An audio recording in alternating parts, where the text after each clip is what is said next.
வேட்டையாட போகும்போது விலங்குகள் வந்து உங்கள வேட்டையாடிடக்கூடாதுன்ட்டு நெருப்பு பத்த வச்சுருவாங்க. நெருப்பு பத்தா அது பயந்துடுன்ட்டு. நைட்டு தூங்குறாங்க அப்டின்னா கூட நெருப்பு பத்த வச்சுட்டு தூங்குவாங்க. வெளிச்சத்த கண்டிப்பா. பார்த்தா அது வராதுன்ட்டு.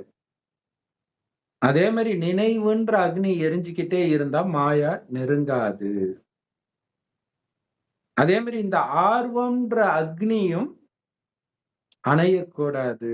இல்லையா? பாபாவ நினைக்கிற ஆர்வமும் சரி, சேவை எல்லா டெல்லி ஃபுல்லா குடுக்கணுன்ற ஆர்வமும் சரி, அணையக்கூடாதுன்றார். கேட்கக்கூடாது. அப்படிப்பட்ட ஒரு தீபத்தை அணையா தீபத்தை கூடவே வச்சிருந்தீங்கன்னா, தானா சக்தி வந்துரும்ன்றாரு. ஆச்சரியமா இருக்கும். நம்ம பண்ண ஒரு சில சேவையெல்லாம் எப்புட்றா நம்ப பண்ணோம்? எப்படி அந்த தைரியம் வந்தது? அந்த ஆர்வத்துல அது பாபா பண்ணிட்டு இருப்பாரு. அதான் சக்தி தானா வந்துடும்ன்றாரு. பிறகு வெற்றி மேல வெற்றி கிடைச்சுக்கிட்டே இருக்கும். அதை நீங்க திரும்பி கூட பார்க்காம நீங்க பாட்டுக்கு சேவை பண்ணிட்டு போயிட்டே இருக்க வேண்டியது தான். அது வந்து நிழல் மாதிரி பின்தொடர்ந்து வந்துகிட்டே இருக்கும். அதை